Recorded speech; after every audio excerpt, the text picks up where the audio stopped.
نه شما ایرانی هستین؟ البته دیگه. سلام علیکم. من تاجیک هستم. تاجیکی باستان.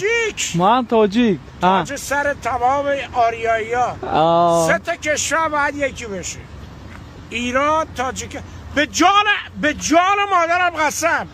I am seriously thinking retirement.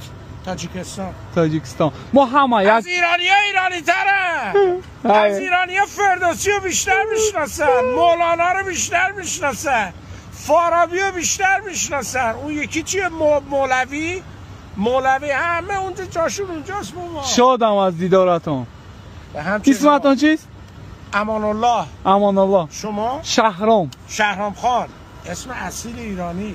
رو ما اسم عربی گوشادی. حالا چیکارش کنیم؟ ما همه تاجیک. شامتون بخیر باشد. من کلیپ میبینم از شهرهای تاجیکستان، خیلی باحال.